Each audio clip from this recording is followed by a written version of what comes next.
against the Hornets. The winner gets the 8th seed, and the Warriors will face the Suns. The winner of that game earns the 8th seed out west. And for more on that, we welcome in Zach Lowe. Hey, Zach. There he is.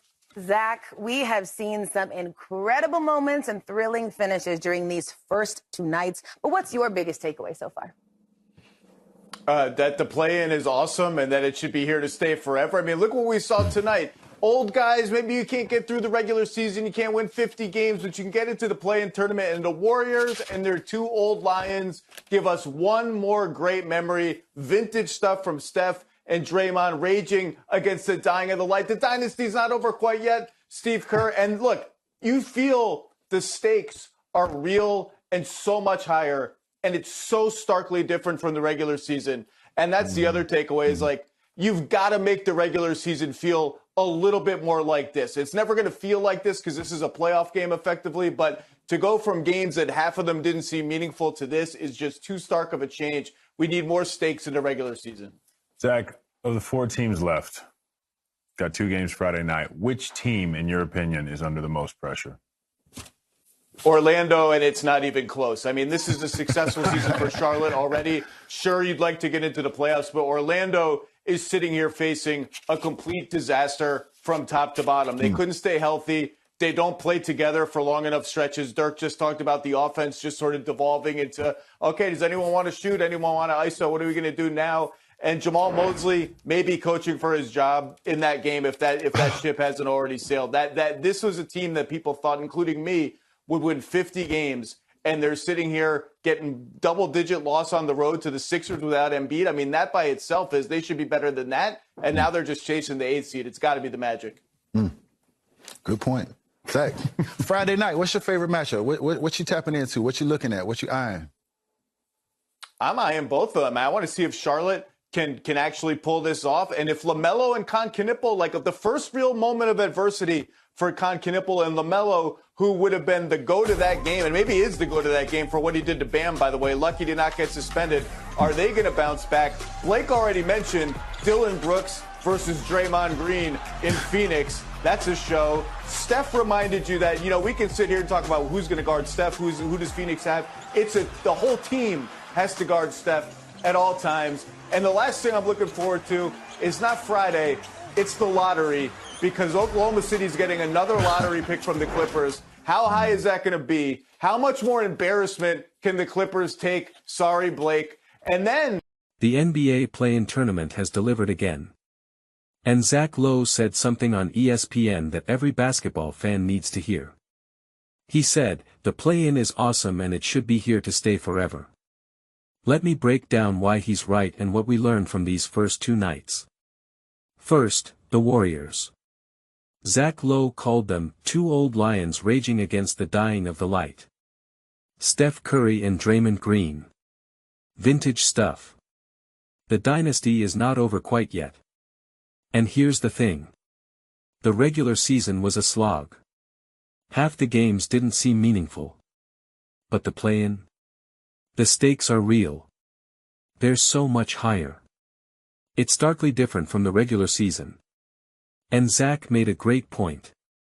He said, you've got to make the regular season feel a little bit more like this. It's never going to feel exactly like this because this is a playoff game effectively. But to go from games that half of them didn't seem meaningful to this, that's too stark of a change. We need more stakes in the regular season. Now let me talk about the 2 Friday night games. The Warriors will face the Suns for the 8th seed out west. The Hornets will face the Magic for the 8th seed in the East. And Zach Lowe said something that should surprise nobody. The team under the most pressure? Orlando. And it's not even close. Why? Because this was supposed to be a successful season for Charlotte. They're playing with house money. They already won their first play-in game. They eliminated Miami. They're 1 win away from the real playoffs for the first time in 10 years. But Orlando? Complete disaster from top to bottom. This was a team that people, including Zach Lowe, thought would win 50 games. And they're sitting here getting double-digit losses on the road to the Sixers without Joel Embiid. They should be better than that. And now they're just chasing the 8th seed. Jamal Mosley might be coaching for his job in that game. If that ship hasn't already sailed. Zach also pointed out that the Magic's identity used to be defense. It's clearly not that anymore. They lost sight of what their original identity was. And once it starts to go, it starts to go. Every loss compounds. Now you start to feel resentment for every little thing that happens. The offense cannot keep up. They can't score enough. They turn the ball over too much. They can't shoot from the outside. Paolo and Franz have no rhythm. And now they have to go to Charlotte. The Hornets have had the #1 offensive rating in the league since January 1st. The Magic couldn't even score 100 points against the Sixers. How are they going to keep up with the #1 offense in the league? That's going to be tough. Now let me get to the Warriors and the Suns. Zach Lowe said the thing that everyone is thinking. Steph reminded you that we can sit here and talk about who's going to guard Steph. The whole team has to guard Steph at all times. The Suns have no single answer for him. It's a team effort.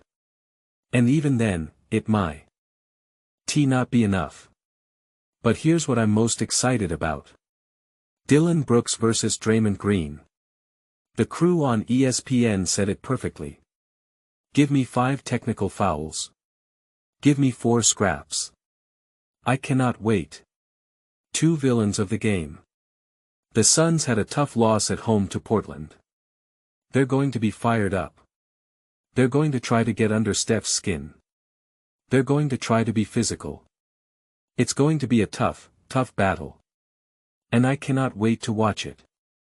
Zach also mentioned something that Clippers fans do not want to hear. Oklahoma City is getting another lottery pick from the Clippers. How high is that going to be? How much more embarrassment can the Clippers take?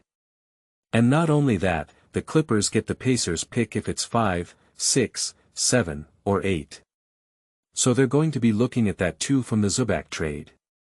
A huge lottery night for the Clippers after this disastrous loss where they blew a lead and Kawhi was invisible by his standards in the 4th quarter. Let me also touch on the Sixers. They beat the Magic and now they get the Boston Celtics in the 1st round. BG broke down what they need to do. Play fast. Tyrese Maxey leads the league in fast break points. The ball is in his hands more than anybody in this league besides Jokic. He's going to have the opportunity to push the pace, set the tone, and get guys easy buckets. Paul George was amazing. If you have to get into the half court, you can always go into the pick and roll with Maxey. You can always go into the post with Paul George to slow it down and get settled. Defensively, they have to contest everything. Boston's going to shoot a lot of threes. They're going to make some. You have to stay stable, stay mentally tough for 48 minutes. And hopefully in the last couple minutes of those games, some of those threes are a little short, a little right, a little left. You get the rebound and you go. But let's be real. The Sixers are 2-2 against the Celtics this season. Without Embiid, that's a completely different team. Boston is not going to beat themselves. They're smart. They execute. They play super hard defensively. On offense, they spread the floor. Jaylen Brown is fantastic. The other guys just shoot threes. It's going to be a tough series. But if Maxey can get going and maybe, just maybe, Embiid comes back in Game 3 or Game 4. That changes everything. Alright, let me wrap this up with some questions for you. Drop your takes in the comments. 1. Should the play-in tournament be permanent, or is it just a gimmick? 2. Can the Warriors beat the Suns on Friday and make the real playoffs? 3. Is Orlando's season a complete failure if they lose to Charlotte, or is this just part of the process? 4. Who wins the Sixers-Celtics series if Embiid doesn't come back? I'll read the best comments in the next video. Smash like if you love the play-in tournament.